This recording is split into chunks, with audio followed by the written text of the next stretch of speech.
क़ाल तआला फ़ी मक़ामिन आख़र इन्नल्लज़ीना कफ़रू व मातू व हुम कुफ़्फ़ार।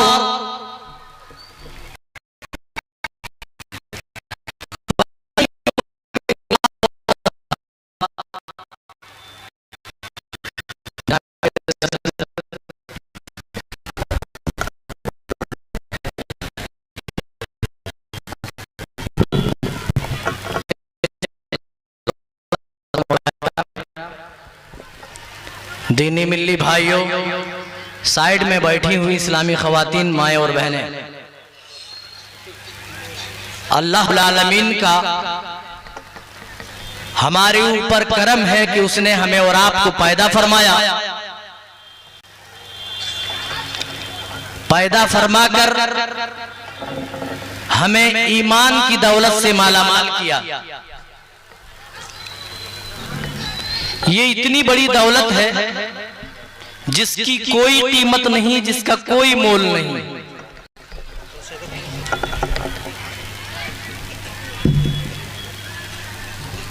दुनिया में अनगिनत लोग रहते हैं, मुख्तलिफ तहजीब व सकाफत वाले बसते हैं, भांत भांत की बोलियां बोलने वाले दुनिया के अंदर बसते हैं। अलग अलग कल्चर है, अलग अलग अपनी सकाफत है, अलग अलग अपनी इबादतें भी हैं। अल्लाह का शुक्र है कि अल्लाह ताला ने उन तमाम लोगों में आपको ईमान वाला बनाया है, अपनी तौहीद के लिए आपका इंतखाब किया है। बादू अनके दरूद और सलाम नाजिल हो अल्लाह के तमाम भेजे गए अंबियाए कराम पर, खुसूसन बिलखुसूस मोहम्मद मुस्तफ़ा सल्लल्लाहु ताला अलैहि वसल्लम पर, जिनके जरिए से अल्लाह ताला ने हमें और आपको ईमान की दौलत से मालामाल किया। अल्लाहुम्मा सल्लि व सल्लिम व बारिक।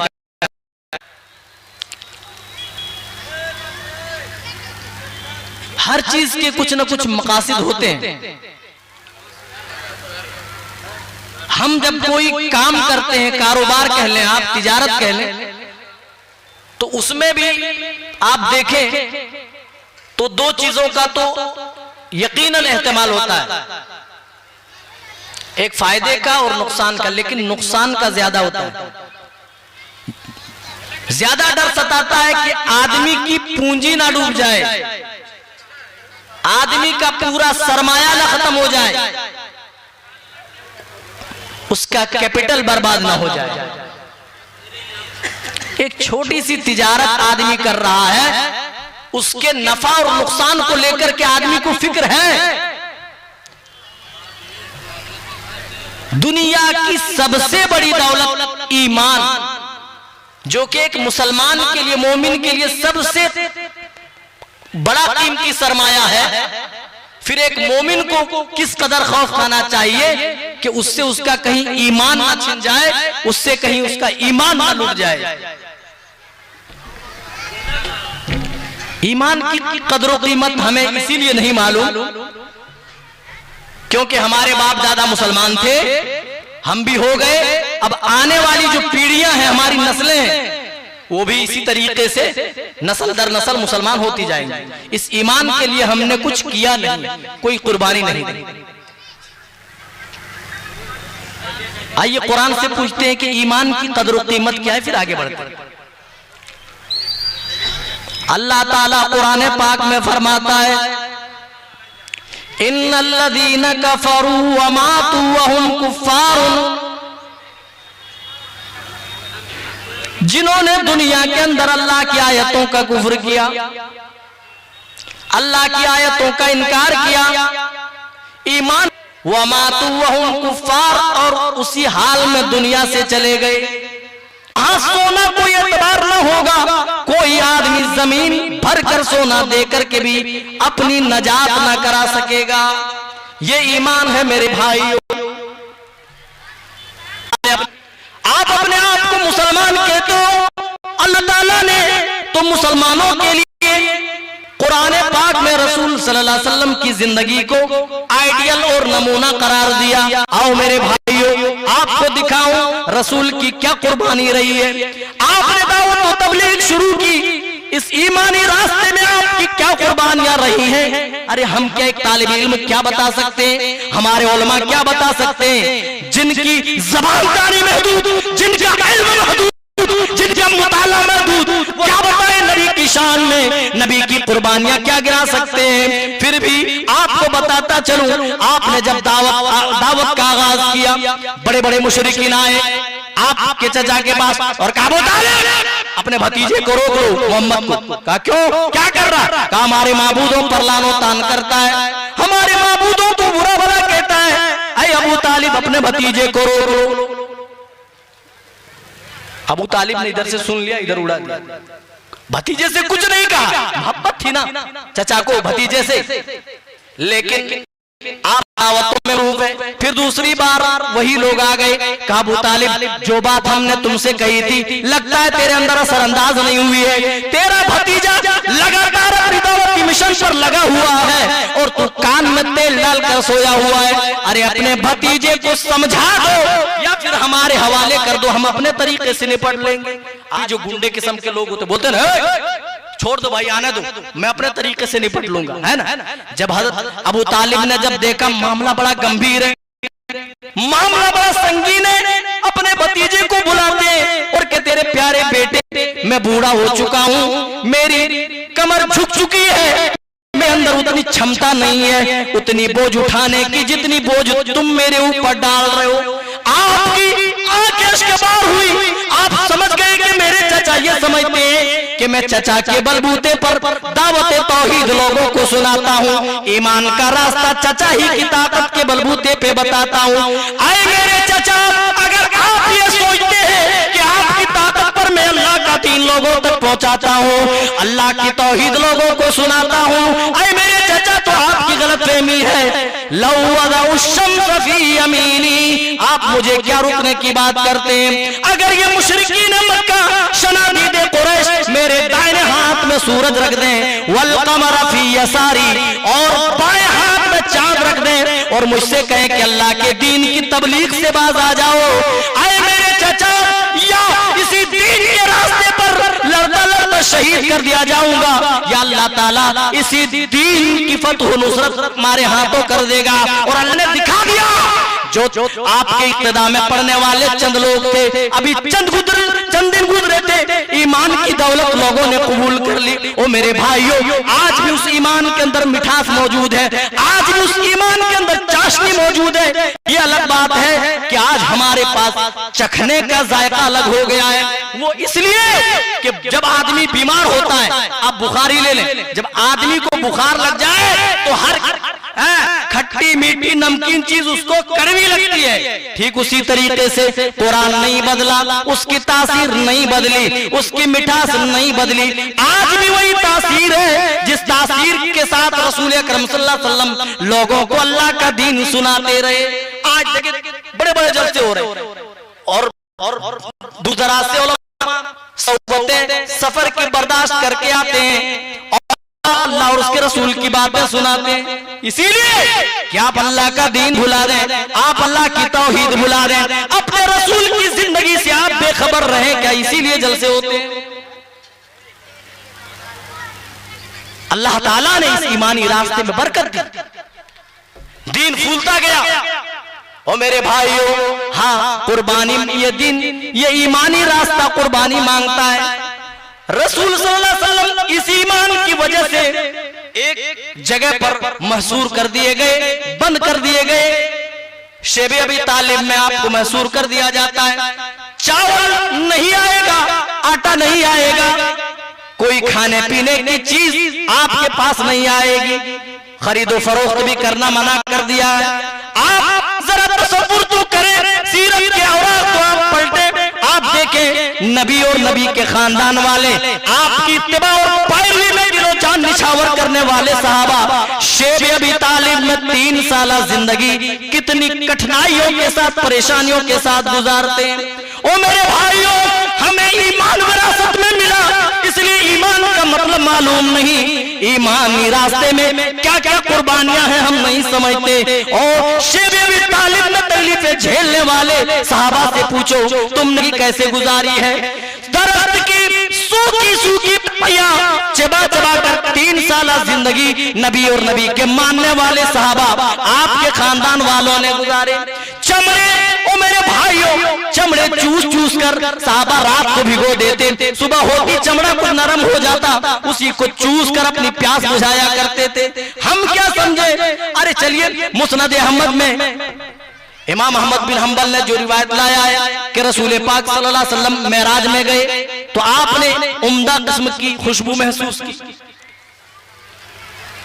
जिब्राइल से पूछा, ऐ जिब्राइल ये कैसी खुशबू है? कहा अल्लाह के रसूल, ये फिरऔन की बेरानी की खुशबू है।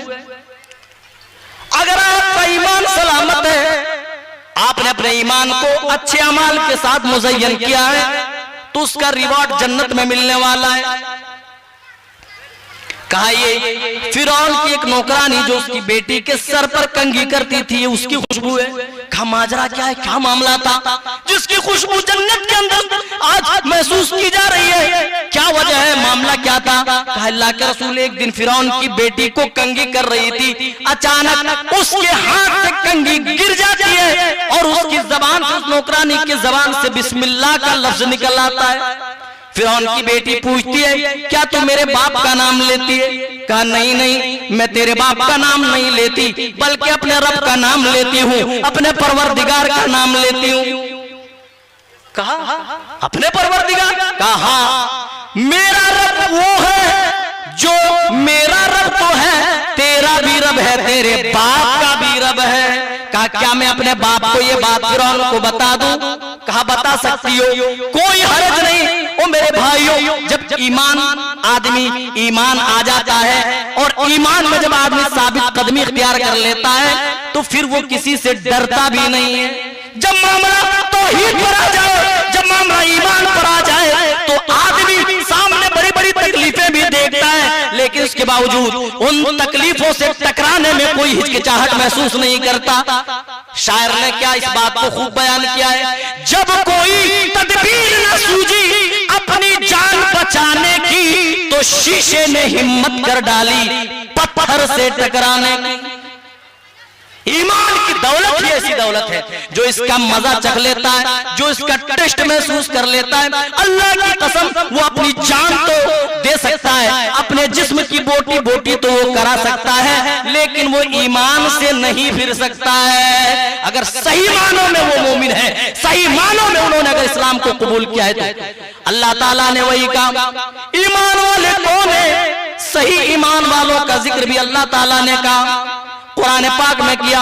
वो लोग हैं इज़ा ज़ुकिरल्लाहु वजिलत कुलूबुहुम, असल ईमान वाले वो हैं जब उनके सामने अल्लाह का जिक्र किया जाता है तो अल्लाह का नाम सुनकर ही उनके दिल दहल जाते हैं, वो लरज़ उठते हैं। व इज़ा तुलियत अलैहिम आयातुहु ज़ादतहुम ईमाना, और जब उनके सामने कुरान की तिलावत की जाती है, अल्लाह कहता है असल ईमान वाले, असली मुवहिद बंदे वो होते हैं जिनके ईमान में बढ़ोतरी पैदा होती है, जिनके ईमान में ज्यादती पैदा हो जाती है, यानी उनके ईमान के अंदर चार्जिंग हो जाती है, मिठास बढ़ जाती है। अल्लाह अकबर। आज हमारे भाइयों, हम जलसों में, खुतबात में पूरी पूरी आयतें सुनते हैं, लंबी लंबी आयतें सुनते हैं। रमजान में हम खुद कुरान पढ़ते हैं, हाफिज साहब के पीछे तरावी में भी कुरान सुनते हैं। हमारा दिल तो छोड़िए, हमारा एक रोंगटा भी अल्लाह के डर से खड़ा नहीं होता। क्या वजह मेरे भाइयों? क्या कुरान की तासीर नहीं रही? मैंने बताया कुरान की तासीर आज भी वही मौजूद है, चखने का जायका अलग हो गया, इसलिए कि हमारे दिल बीमार हो गए। रसूल अकरम सल्लल्लाहु अलैहि वसल्लम ने फरमाया, जब बंदा गलती करता है तो दिल के अंदर एक स्याह धब्बा डाल दिया जाता है, तौबा कर लेता है तो ठीक है, वो धब्बा धुल दिया जाता है, साफ कर दिया जाता है। लेकिन प्रॉब्लम ये है कि आजकल जो हालात चल रहे हैं, गुनाह करने के बाद कोई आदमी गुनाह समझता ही नहीं। अब झूठ ही ले लीजिए, झूठ इतना बड़ा गुनाह है, इसके बावजूद आदमी चलते फिरते, उठते बैठते, सोते जागते झूठ बोल देता है और जिंदगी में कभी महसूस ही नहीं करता कि मैंने कोई गलत काम किया।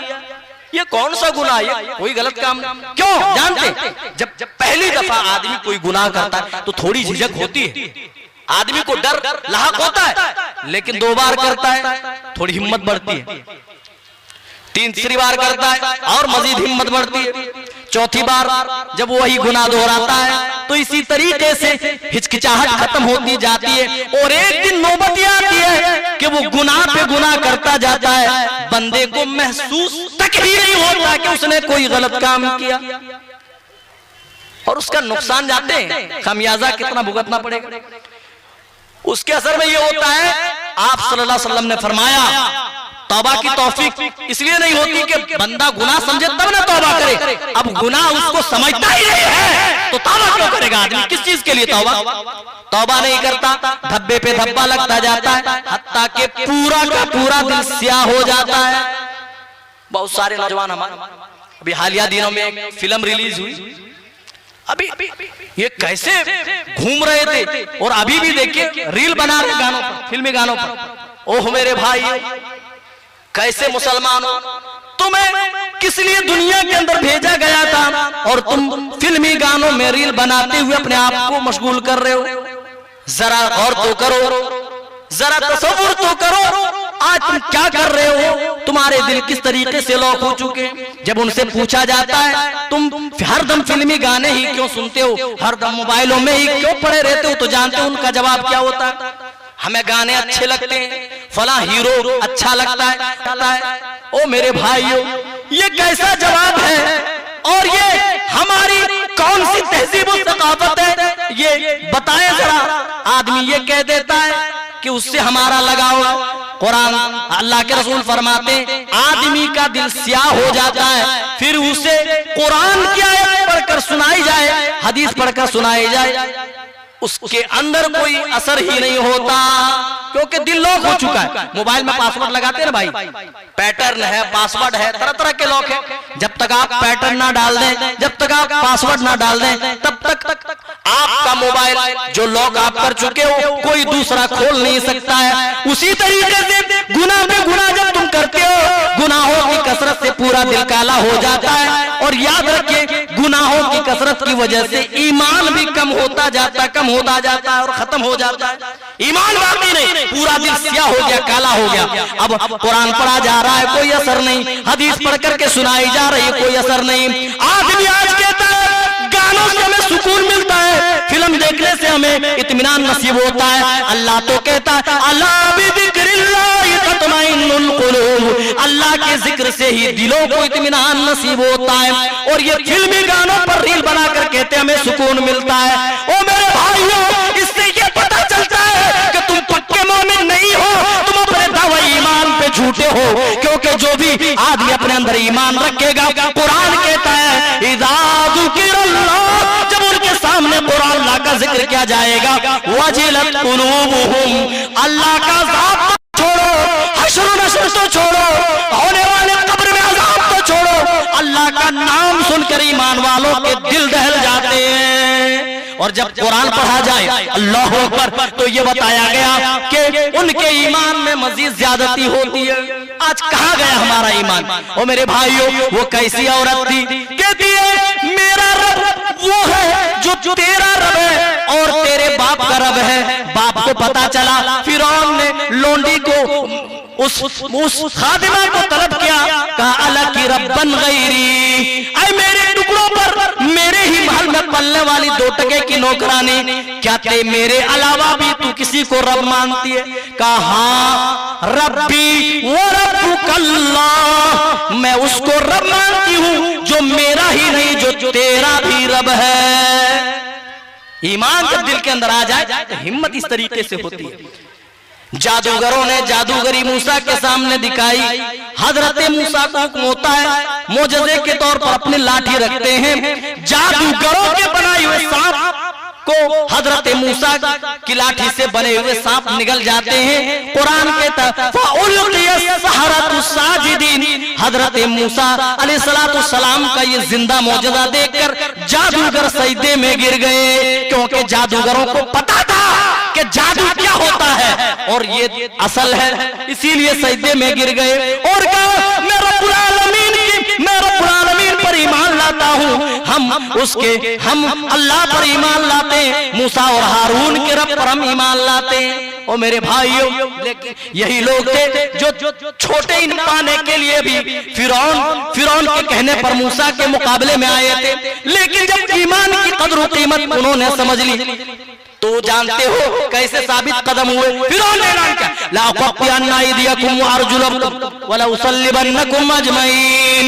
ऐ जादूगरों, हमने तो तुम्हें मूसा के मुकाबले के लिए बुलाया था, तुम भी उनके सपोर्ट में आ गए, तुम जानते तुम्हारा अंजाम क्या होगा। देखिए, जब कुफ्र को, बातिल को, जब सामने कोई चारा नहीं चलता, दलील से आपसे बात नहीं कर सकता, तो आखिरी हथकंडा आता है जो सबूत इस बात के तमाम दलाइल के जहन्नम की आग से कहीं ज्यादा आसान है, यानी दुनिया की आग में जलना आसान है, लेकिन आखिरत में जो जहन्नम की आग होगी उसमें जलना बहुत ही सख्त होगा। ओ मेरे भाइयों, हमने क्या समझा ईमान क्या है? ईमान कुर्बानी मांगता है। हम शिर्क के दलदल में कूद पड़ते हैं। हजरत खब्बाब इब्न अरत रज़ियल्लाहु ताला अन्हु आते हैं, जी देख रहा हूं टाइम। खब्बाब इब्न अरत रज़ियल्लाहु ताला अन्हु आते हैं और कहते हैं, या रसूल अल्लाह, मुशरिकीन हम पर जुल्म और सितम के पहाड़ ढा रहे हैं, आप हमारे लिए दुआ क्यों नहीं करते? अला तदऊहु लना अला तस्तनसिरु लना, हमारे लिए आप दुआ क्यों नहीं करते? अल्लाह ताला से मदद की गुहार क्यों नहीं लगाते? रसूल पाक सल्लल्लाहु अलैहि वसल्लम ने कहा, ठीक है चलो आओ, मैं दुआ किए देता हूं। बल्कि ईमान का मतलब बताया कि जब तुम ईमान लाए हो तो उस ईमान पर साबित कदम रहना सीखो, क्योंकि इस ईमानी रास्ते में बड़ी बड़ी कुर्बानियां देनी पड़ती है। जानते हो रसूल पाक सल्लल्लाहु अलैहि वसल्लम ने क्या बताया? कहा, ए खब्बाब, तुम पूछते हो, तुम बद्दुआ की बात करते हो, अरे तुमसे पहले जो लोग इस दुनिया में आए, जिन्होंने ईमान कबूल किया, जानते हो उनको इस ईमान के पादाश में उनके साथ क्या सुलूक किया गया? उनको मारा पीटा जाता और जमीन के अंदर गड्ढे खोदे जाते, उन गड्ढों में ईमान वाले को डाल दिया जाता और सरों के बीचों बीच फयूज़अु बिल मिनशार, बीचों बीच आरी चला दी जाती और आरी चलाकर उसके जिस्म को दो टुकड़ों में बांट दिया जाता। उनके गोश्त नोच लिए जाते थे, उनकी हड्डियां तक मुतासिर होती थी। अल्लाह के रसूल फरमाते, ऐ खब्बाब, इसके बावजूद भी कोई ताकत उन्हें राह ईमान से न हटा सकी। सब्र करो, सब्र करो, एक दिन वो वक्त आएगा जब एक सफर करने वाला सफर के लिए निकलेगा, हज़र मौत तक सफर करेगा, ला यखाफु इल्लल्लाह, उसके दिल में अल्लाह के खौफ के अलावा किसी और का डर नहीं होगा। हजरत बिलाल को क्या नहीं सताया गया, मारा पीटा गया, जुल्म सितम के पहाड़ ढाए गए। उमैया जो मालिक था, बेटों के हवाले भी कभी कर देता, बेटे घसीटते, मारते, थक जाते तो फिर अरब की तपती सहरा में ले जाते, ऊपर से भारी चट्टान लाद देते। ओ मेरे भाइयों, बड़ी बड़ी कुर्बान ईमान पर साबित कदम रहते हुए क्या क्या करना चाहिए। टाइम खत्म हो चुका है। अल्लाह ताला से आखिर में दुआ करता हूँ कि बार इलाह हम तमाम को सही समझ अता फरमाए, हम तमाम को ईमान पर साबित कदम रखे। अल्लाह जब तक दुनिया में रखे और जब इस दुनिया से ले जाए हाल में कि हम मोमिन हो, मुसलमान हो। आमीन, तक़ब्बल या रब्बल आलमीन। वस्सलामु अलैकुम व रहमतुल्लाहि व बरकातुहू।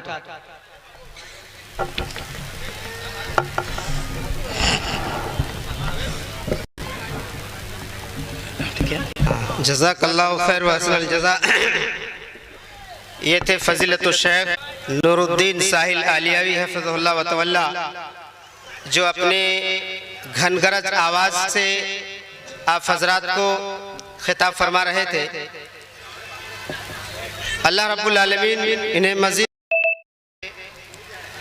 के शेख मोहतरम ने जुमला बातों को बयान कर दिया है। कहा जाता है कि मोहम्मद से वफा तूने तो हम तेरे हैं, कि मोहम्मद से वफा तूने तो हम तेरे हैं, ये जहाँ चीज़ है क्या लोह कलम तेरे हैं। अल्लाह